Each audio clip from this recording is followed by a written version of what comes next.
राष्ट्रीय नेता और इस देश के अंदर किसान की आवाज को बेबाक कहने वाले आदरणीय सतपाल जी मलिक साहब, भारतीय जनता पार्टी के राष्ट्रीय प्रवक्ता कैप्टन अभिमन्यु जी, मंच पर आसीन विधानसभा में मेरे साथी मेरे मित्र डॉक्टर दिगंबर सिंह जी, राधेश्याम जी, कल्याण सिंह जी और इस क्षेत्र के शानदार और जानदार नेता जिन्होंने वर्षों तक हिंदुस्तान की सबसे बड़ी पंचायत में आपका प्रतिनिधित्व किया, ऐसे सुभाष जी, भाई प्रेम सिंह जी, उपस्थित अन्य नेतागण, मेरे सामने विराजित शक्ति स्वरूपा माताओं बहनों, मोतियों से महंगे किसान भाइयों और नौजवान मित्रों, लक्ष्मणगढ़ का जब नाम आता है तो लोग कहते हैं कि ये वो धरा है जिस धरा के कण कण के अंदर आन बान और मान सम्मान की कहानी छुपी है। यहां के नौजवान जब देश की सीमा के लिए आगे बढ़ता है तो चाहे कारगिल का युद्ध रहा हो, चाहे भारत पाक युद्ध रहा हो, यहां के नौजवानों ने जो कुर्बानियां दी है देश के लिए वो किसी से छुपी हुई नहीं है। और इसीलिए कहते हैं कि यहां का नौजवान, यहां का बच्चा जब पैदा होता है तो सीने में बारूद लेकर पैदा होता है, मां भारती की रक्षा के लिए सर्वस्व अर्पण करने की तमन्ना के साथ पैदा होता है।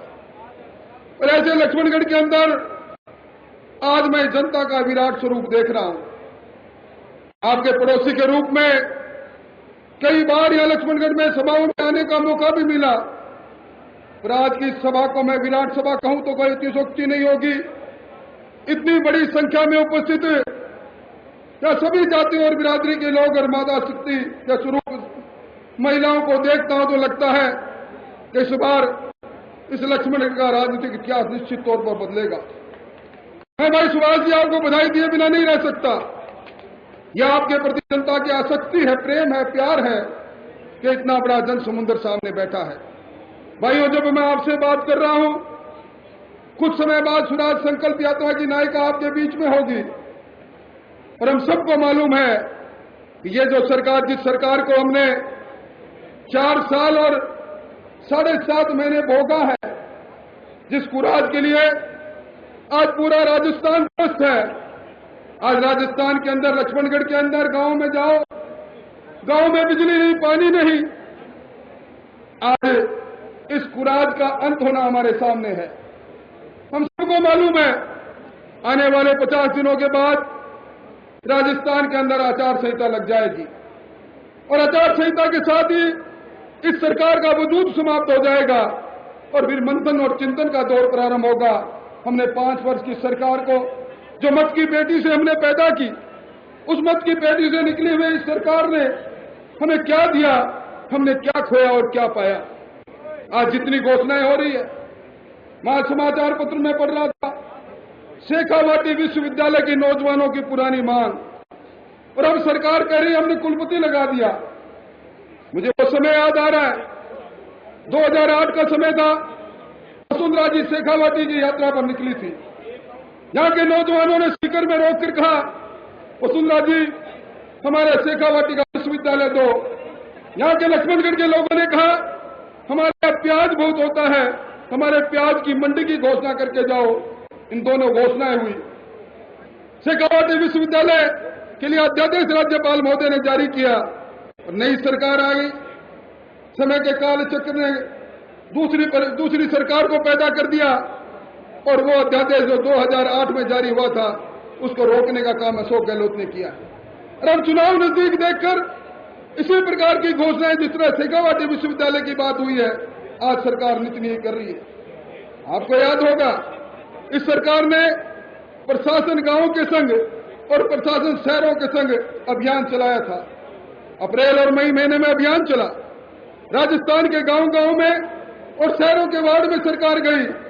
हमारे लोगों ने कहा हमें पेंशन मिलनी चाहिए। पूरे 1 अभियान के अंदर सिर्फ 22,000 लोगों को पेंशन मिली और उसके बाद स्वराज संकल्प यात्रा का आगाज वसुंधरा जी ने किया। 4 बजे रात से वसुंधरा जी की आंधी खड़ी हुई और आंधी ने जब तूफान का रूप ले लिया 5 संभागों की यात्रा के बाद, तब सरकार की तंद्रा टूटी और सरकार ने सोचा कि अब वसुंधरा जी के तूफान का मुकाबला करना संभव नहीं। आनंद फानन के अंदर कई योजनाएं कर दी। मैं पूछना चाहता हूं सरकार के नुमाइंदों से, आपको 2 महीने पहले गरीब नजर नहीं आया था? 2 महीने बाद ये 25.5 लाख लोगों को आप पेंशन देने की बात कर रहे हो। आज आप 1 रुपया किलो में गेहूं देने की बात कर रहे हो। आज आप 3.5 लाख बच्चों को लैपटॉप देने की बात कर रहे हो। अरे अगर ये देना था, आपका नीति में था, तो किसने हाथ पकड़ा था? सरकार को लिए आप बैठे हो। मैं तो वसुंधरा जी को धन्यवाद देना चाहूंगा। अगर स्वराज संकल्प यात्रा नहीं निकलती तो शायद सरकार ये फैसला नहीं करती, और सरकार ये फैसला नहीं करती तो ये पैसा भाइयों जो राजस्थान के गरीब का है, जो पैसा कर के रूप में राजस्थान के खजाने में आप जमा करते हो, ये पैसा सीधा बंबई में कल्पतरू कंपनी के सेठ मफदलाल महनोद की तिजोरी में चला जाता। हम सबको मालूम है आज राजस्थान के अंदर, राजस्थान इसके साथ जो लूट हो रही है, आज कल्पतरू कंपनी जो मुख्यमंत्री जी के परिवार से जुड़ी हुई कंपनी है, आज राजस्थान का कोई बड़ा ठेका हो, चाहे नागौर लिफ्ट का ठेका हो, काली छिंद का ठेका हो, फलसूट का ठेका हो, सवाई माधोपुर में जल योजना हो, कोई ऐसा ठेका नहीं है जो ठेका आज कल्पतरू कंपनी के पास नहीं है। आज राजस्थान का किसान जानना चाहता है, मुख्यमंत्री जी कहने को आप गांधीवादी हो, आपसे राजस्थान का किसान ये पूछ रहा है, वो वेयर हाउस कॉर्पोरेशन जो 200 करोड़ की मलकियत 27 साल से लाभ में चल रहा था, आपने सिर्फ 2 करोड़ की बैंक गारंटी पर कल्पतरू कंपनी की सब्सिडरी कंपनी शुभम लॉजिस्टिक को क्यों सौंप दिया? ये किसान जानना चाहता है। राजस्थान का आम व्यक्ति पूछ रहा है, आपने वादा किया था हम बिजली के दरों को नहीं बढ़ाएंगे, क्या कारण है आपके समय में 3.5 रुपया प्रति यूनिट की बिजली की दरें आज बढ़कर 5.5 रुपये प्रति यूनिट हो गई? राजस्थान के लोग ये जानना चाहते हैं। मुख्यमंत्री अशोक गहलोत, आपने घोषणा पत्र में कहा था मैं महंगाई को कम करूंगा, डीजल और पेट्रोल में वैट समाप्त करूंगा। आज पिछले 4 महीनों से हर महीने डीजल के दाम बढ़ते जा रहे हैं। 50 पैसे प्रति यूनिट कभी बढ़े, कभी 90 पैसे प्रति यूनिट बढ़े। आज सरकार ने वैट कम करने की बात नहीं की। आपने वादा किया था 1 लाख बेरोजगारों को हर वर्ष सरकारी नौकरी देने का, और आपने उस वादे को भी पूरा नहीं किया। इसलिए भाइयों, लंबी चौड़ी बात नहीं, आज राजस्थान के अंदर जिस तरह की कानून व्यवस्था है, आज राजस्थान का थाना और कचहरी नीलाम हो रही है, हमारी बहन बेटी सुरक्षित नहीं है। 24 घंटों के अंदर ये नेशनल क्राइम ब्यूरो की रिपोर्ट कह रही है राजस्थान में 6 हत्याएं हो रही है, राजस्थान में 4 बलात्कार हो रहे हैं, राजस्थान में 22 लूट हो रही है, राजस्थान में 222 जगह पर चोरियां हो रही है। दूसरे अपराधों की बात ही मैं क्या करूं? आज राजस्थान अपराधों की सरमौर बन गया है, विकास कार्य रुका हुआ है, और इन सबका एक ही है, हमें वोट की चोट से इस सरकार को सीधा कर देंगे। इस कांग्रेस के ताबूत में आखिरी कील ठोकने का काम आपको करना पड़ेगा। आप इस मुल्क के मालिक हैं।